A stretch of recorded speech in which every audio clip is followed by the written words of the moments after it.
بسم الله السلام عليكم ورحمة الله وبركاته وادين سلامي ما أنتو حيدين لقيب صنايا وحيرو حالي نقول دعاي مركي إلى الدعوة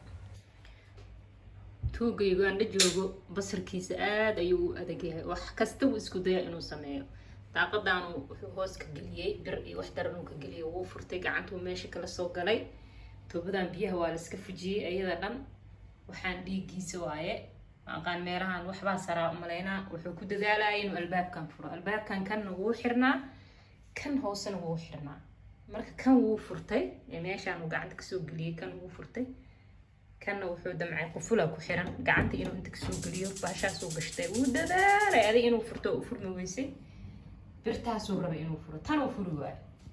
لا يركز هو الشتاء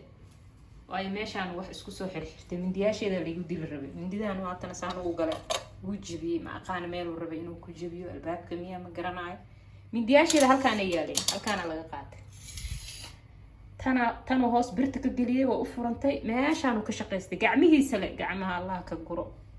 علاقتن كلا ناس اسكو حرحرتي من دي انا اسكله waxaas isku xirxirtay aan qaano wuxuu ka damacsana hasbunallahu wa ni'mal wakiil tuugada Uganda joogta caadi ma ahan sharkooda dhinac Allah naga mariyo ilaahay naga qabto marka mar walba waxa fiican albaabada in laga taxdiro ani hada taxadir uu igaliyo dadaal uu idhaahdo dadaalaynin maadaama kan uu ku xirnaa kan waligeed markaas wadiga uu ku xiraysan meeshan gacanta loo gelin kana loo furin isma dhahayni waligeed daaqadaana gacan laga soo gelinaa oo dhirkeeda inta imaanayo oo albaabkan lagu furaa nalkaana lagu shidana marna kuma fikirin laakiin wax kasta oo tanbalaayo alaabta horta ana iska mindidan waa la jibiyay iyadana waxaan wuxuu ku isku sameeyay marka ilaahay sharkiisa hanaga qabto insha Allah meel kasto aan joogno ilaahay naga badbaadiyo sharkiisa tuuga Uganda bastir